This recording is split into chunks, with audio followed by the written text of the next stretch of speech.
energon. Is one of them a squid?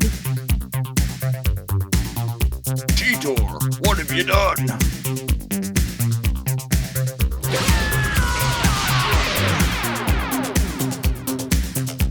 Blah, blah, blah, blah. Beast Wars once and for all. It's like, throw her into the compactor. Well, you don't need this anymore. Why do you always talk to yourself? I simply have a penchant for intelligent conversation. Yeah, Say Calabar! No! Say Calabar! No!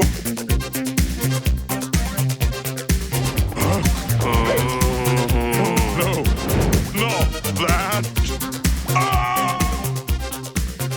Good evening. Welcome to episode 66 of Too Much Energon, the Lasercomb podcast where we talk about Beast Wars shit and talk shit about Beast Wars. I'm one of your hosts, Christopher Siege. And this week on Too Much Energon, we have a special interview with award-winning author, playwright, scriptwriter, Ian Weir. We originally recorded this interview back in September, and it originally appeared on episode 57 of Too Much Energon as part of our Beast Wars 25th anniversary special. But it's a really good interview, and it's kind of buried amongst a very, very long, like almost 3.5, 4 hour show. It's just mixed in amongst there, and I really want everyone to hear it. So here it is in all of its glory. Enjoy. Too much energon.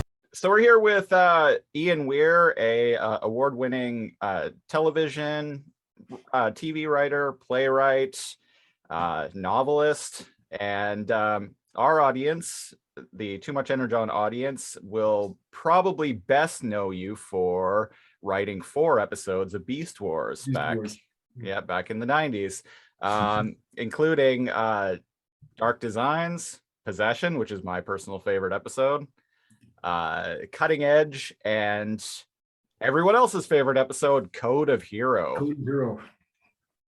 That's kind of the most people like that's the pinnacle top tier Beast Wars right there. It's a great episode. So on our show here, we how we do it is we review one episode per podcast at a time, and we've actually completed the Beast Wars run, and Code of Hero was a great one to get to. Oh, appreciate that. As a matter of fact, of all of the stuff I've written in different genres over the years, I gotta say, probably writing for Beast Wars is what I've had the single most feedback on. Wow. Yeah, it's. I mean, there are so many people who love Beast Wars. Yeah. And, did you freelance a couple episodes of Sci Factor? Yeah, I did. I watched that with my mom. I love that show. Oh my gosh! Well, I'm really glad to hear that. I mean, I was about 4, I think, when I wrote those. So we were about the same age then. No, yeah. 4.5. 4.5, something like that. That was back in the days when there were so many more freelance opportunities for Canadian TV writers. Basically, in the last 15 years, 20 years even, almost everything written in Canadian television is staffed. So if you're if you're in the room, you're on the show, which is totally fine. So we all sort of shifted over into the into a different mode as TV writers, but as far as back in the day, an awful lot of shows, and especially animated shows, they were all freelance written. So you had a chance to write a whole bunch of different kinds of shows, and it was great experience and loads of fun. So that brings me to my first question. How did you end up writing for Beast Wars? Yes. I started out as the token Canadian. It was actually quite funny. Bob Forward, an absolutely brilliant story editor, who was one of the 2 story editors on Beast Wars. Larry DiTilio, I guess, was also story editing at the time, but they sort of worked in different groups. but Bob was based in LA, and I think basically all of the other writers were more or less based in LA. I had done some work on other shows with a guy named Jonathan Goodwill, who was a producer with Mainframe at the time. Oh, okay. Yeah, and Jonathan's a great guy. He worked with Chris Haddock back in the day. Da Vinci's Inquest. Jonathan has done all kinds of great stuff. Anyway, I was talking to Jonathan about another project completely, and he was saying, by the way, how do you feel like doing some animation? We need a Canadian writer for Beast Wars, given the way Canadian funding models work in tax credits and whatnot in television. They needed to have a Canadian freelance writer. And I said, yeah, sure, that sounds great. He said, okay, I'll give Bob Forward a call and tell him that I'm going to pass you along as a Canadian writer. And so I contacted Bob Forward and got a polite but quite frosty response, basically saying we have I'm sure you're a fine writer, but we have all the freelancers we need right now. Thank you very much. Don't call us, we'll call you, kind of thing. And I mentioned that to Jonathan. I guess that this isn't going to work. And Jonathan said, oh yeah, it is. I'll explain to Bob that we have to have a Canadian. So anyway, so I was foisted on Bob to begin with as the token Canadian writer. And so I pitched him the idea for Dark Designs, but it was really funny. Bob and I had a really warm email relationship that began at that point, and he got back to me and said, when Jonathan said I had to hire you, I figured you couldn't write, but this sounds like it could be fun. So anyway, so we got on really well, and it kind of evolved from there. So Dark Designs was the first episode that you had written. Yeah. And it was, I don't remember exactly what my initial pitch was. I do know that I was completely blown away by the fact that after submitting the pitch, about 2 hours later, I got this email back from Bob, which moved a whole bunch of stuff around in terms of the structuring the story, do this, do that, do the other. And it was totally brilliant. And I thought, wow. Like so many Canadian writers then and now, I'd worked in a whole lot of different kind of genres. This was kind of my first experience of dealing with someone who was a total expert in a certain kind of storytelling. And Bob was and is an absolute genius at that kind of storytelling. And it was really inspiring to get a chance to work with him. Yeah, I'm a really big fan of the dialogue in that episode. Rhinox in particular, when Megatron turns him evil, he gets very delightfully snarky. Thank you. That's actually something I think I loved most about writing for Beast Wars. That particular kind of superhero wisecracking dialogue.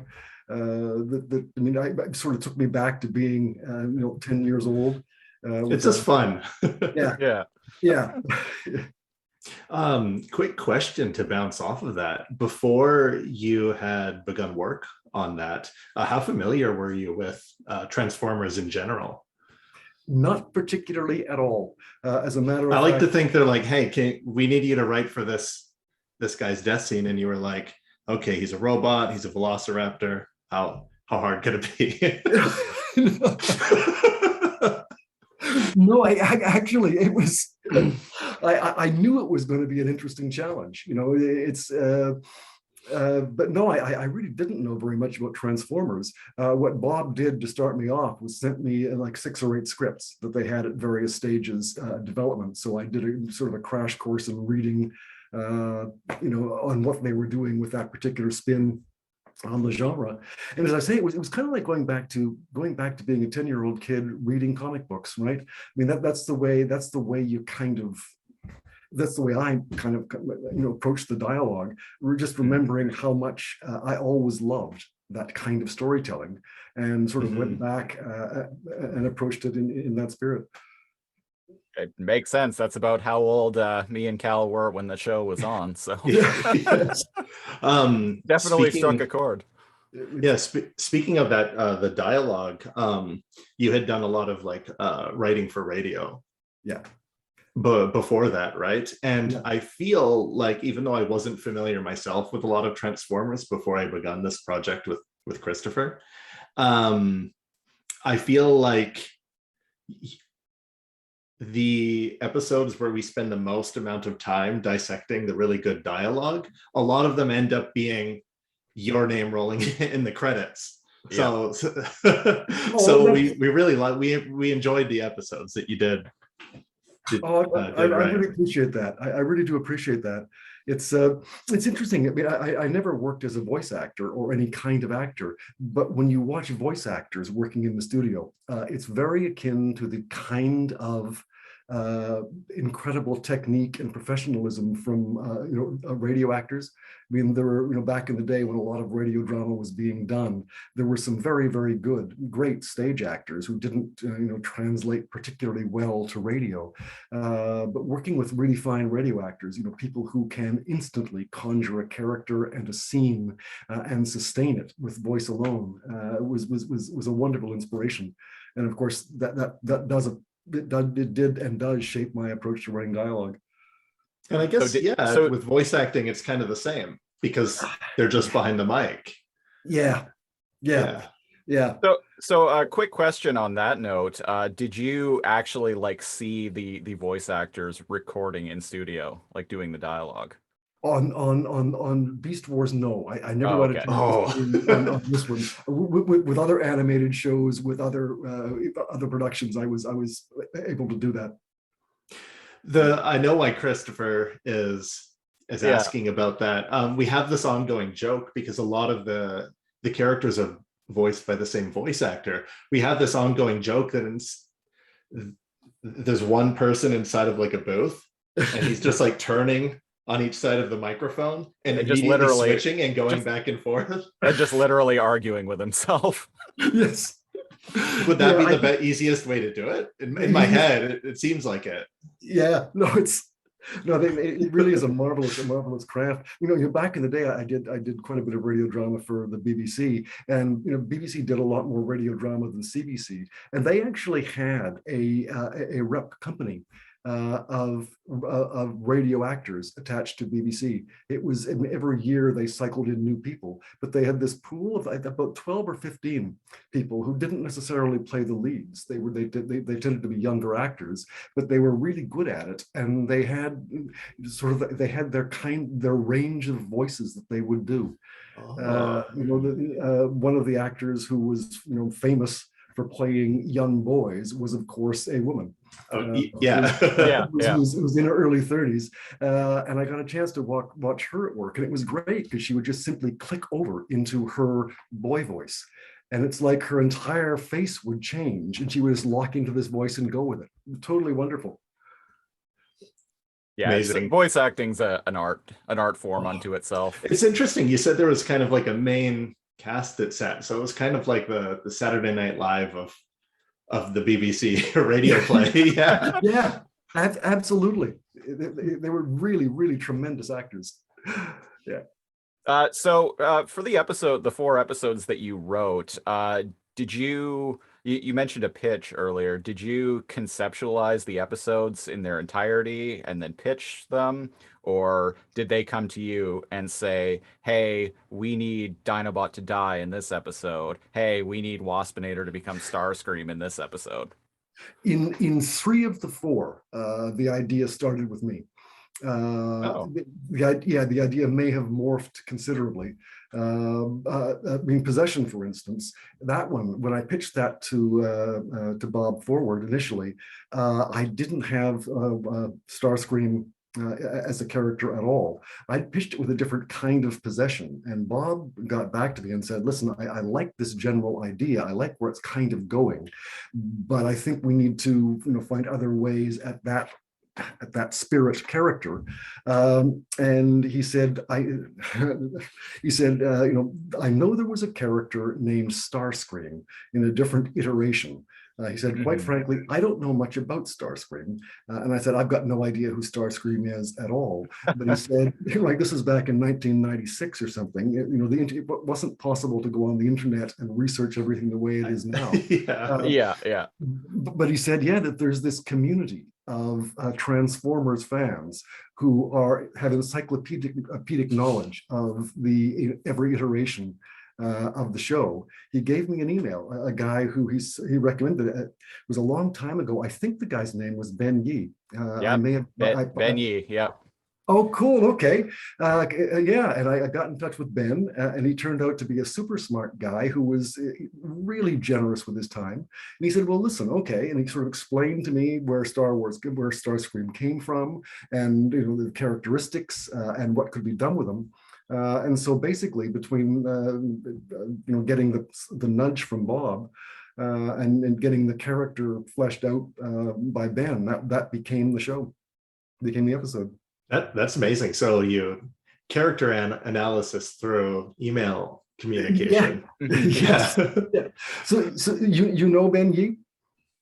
I know of him. Yeah. Okay. He's pretty big in the Transformers fandom. Oh, cool. Okay. It's asking to roll back the clock quite a bit, but do you remember your initial pitch about the possession? You know what? I honestly don't. I do recall it was a more generic sort of space spirit, space ghost. It would have completely fit in with the Beast Wars. No, which the is space kind of Bob's suggestion that we can do better than this. We could just call it the aliens. The aliens, yes. Yeah. As the show was known to do at the time, especially in the first season. Yeah. So was it your idea to kill off Dinobot? No, this one was okay. Put away your no, the story itself. It was the first episode that Bob Forward was going to have a chance to direct himself. Okay. And since his background, of course, was as a writer, Mainframe wasn't comfortable with the idea of Bob directing and writing the same episode first out of the gate. So they wanted Bob to get someone else to write the episode. And so Bob got a hold of me and said, listen, I've got this idea. If I sort of give you the nugget of the idea, do you want to be the guy who writes the episode? And I said, well, that sounds great. And I sort of thought, okay, I'll wait till the nugget of the idea comes in. And what came in was this beautifully detailed 6-page outline, basically the structure of the story. And I thought, wow, okay. And so basically, for me, I'm the one who wrote the dialogue, but the story itself, the concept and the structure of the story was in fact Bob's. So huge credit to Bob on that one. Well, and the dialogue in that episode in particular is great. I'm not going to lie, even 25 years later, I was, when we were watching it for the purposes of this podcast recently, I may have been brought to tears. That's so great to hear. Yeah, I never cry. Good job too. The actor, the directing of it, some of the episodes of it's a kids show, I know that, but some of the episodes of that, I'm like, wow, geez, like everything came together, and this episode is something. It hits you hard. Yes. Well, and I'm a really big believer in the fact that you can't approach writing a kid's show as if it's just a kid's show, right? It's something which you try to write as well as you can possibly write, no matter what genre you happen to be in. And I know Bob totally approached the direction that way, and the actors approach it that way as well. And I think that's one of the reasons why Beast Wars tends to stand out amongst a lot of other kids shows, even kids shows at the time, because I feel like a lot of other kids shows didn't go about it in that way. I totally agree. It's that you can, as a listener, as a viewer, you can always tell when the writer, the actor, the directors are talking down to you and thinking they're a bit more, right, that they're a bit more sophisticated than the material they're dealing with, and it's always false, and it's always crappy.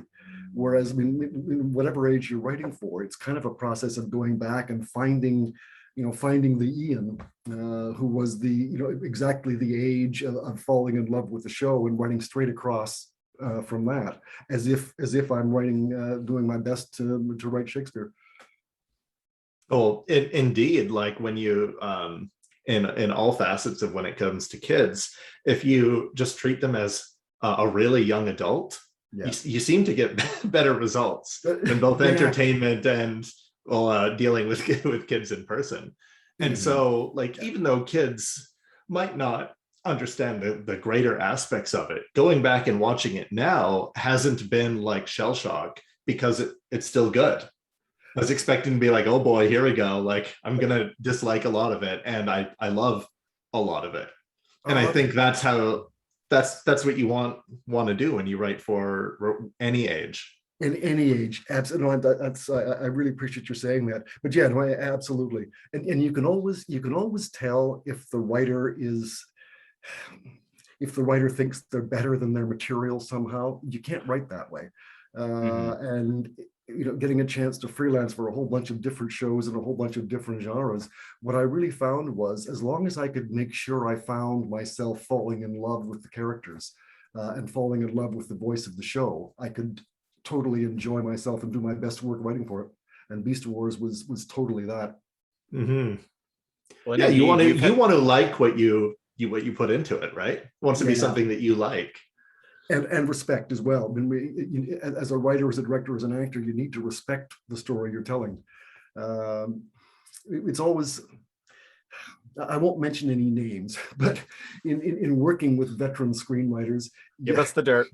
No. I'm just kidding.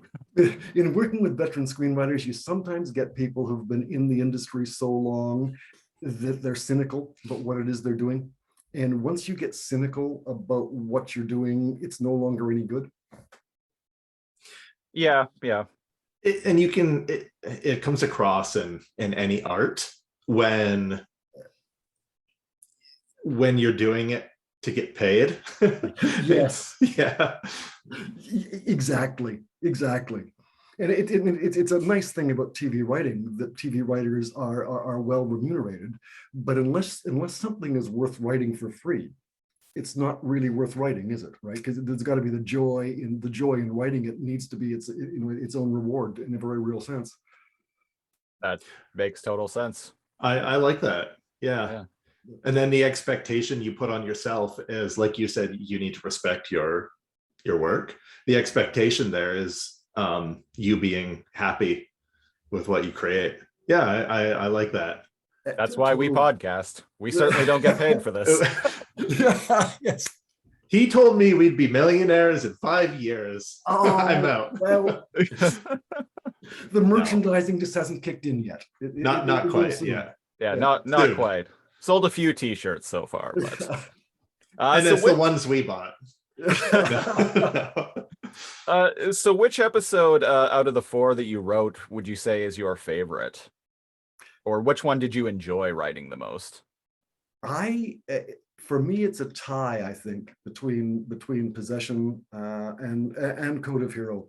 That even though the story itself wasn't mine in Code of Hero, I so much enjoyed getting a chance to write the dialogue for those characters.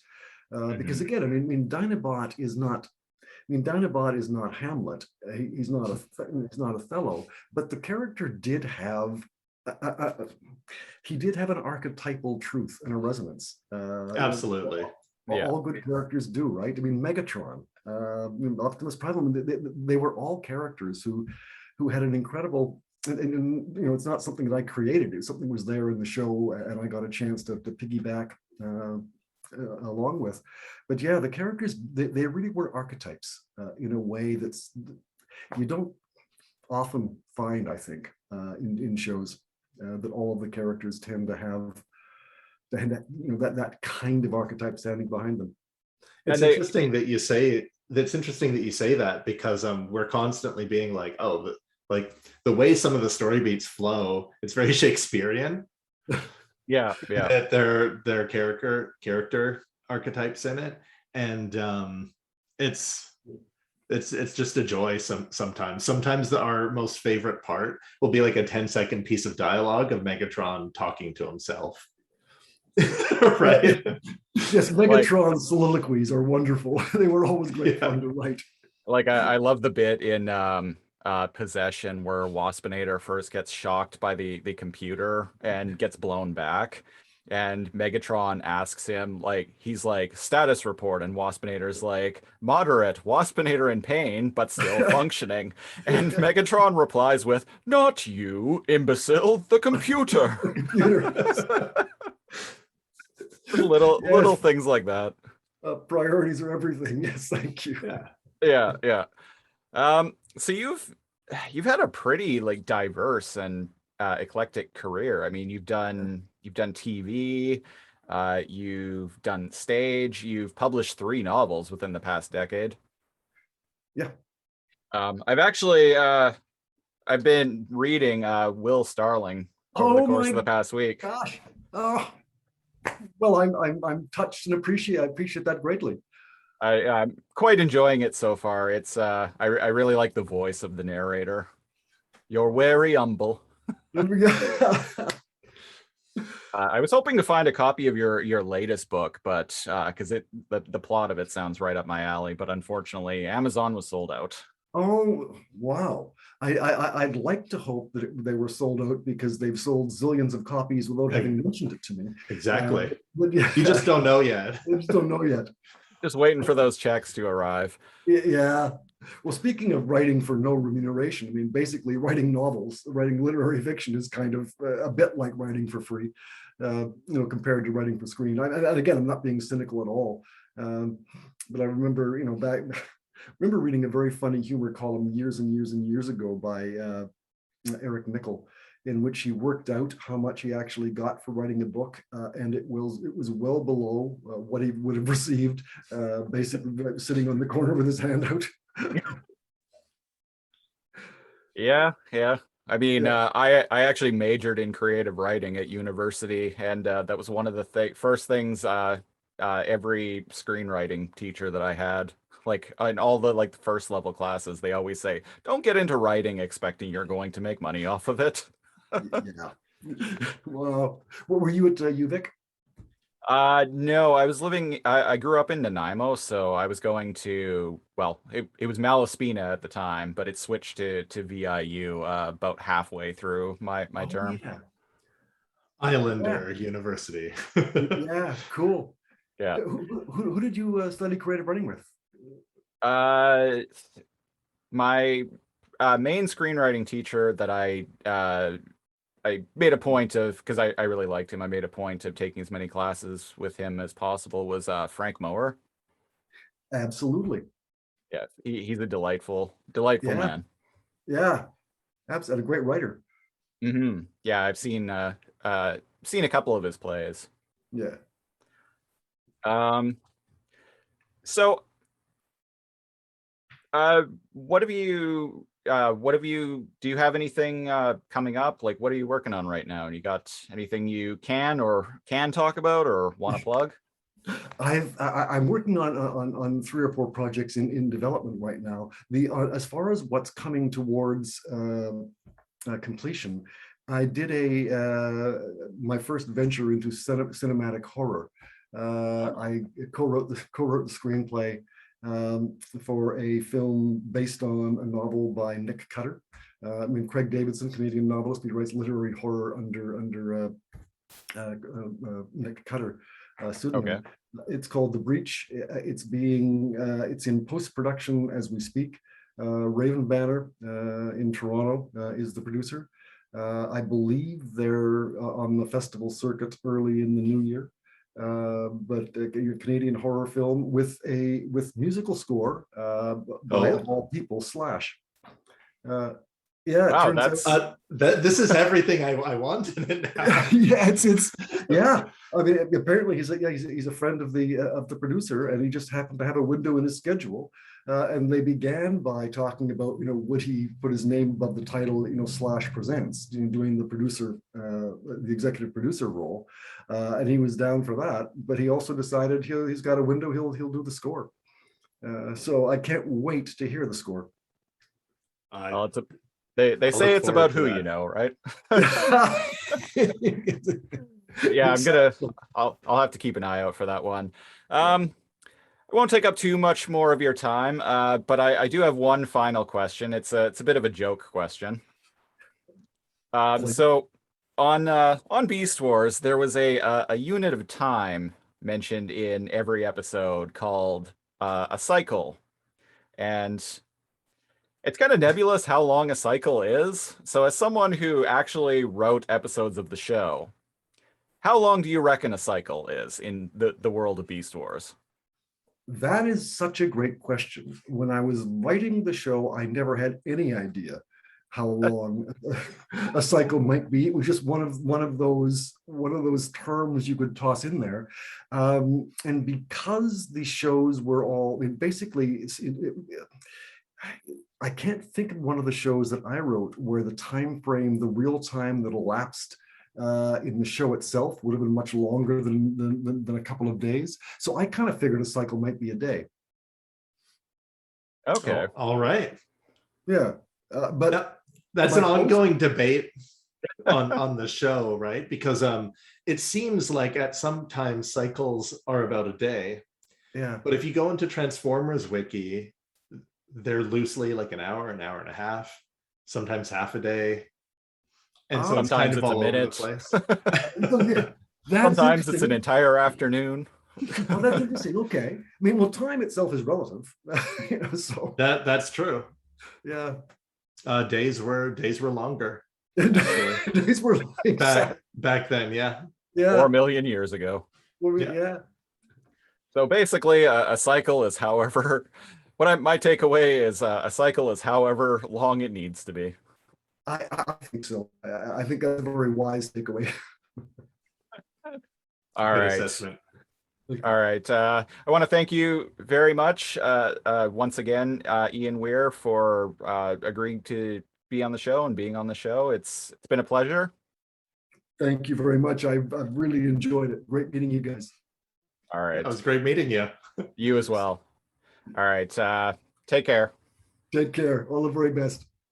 All the best. Too much energy.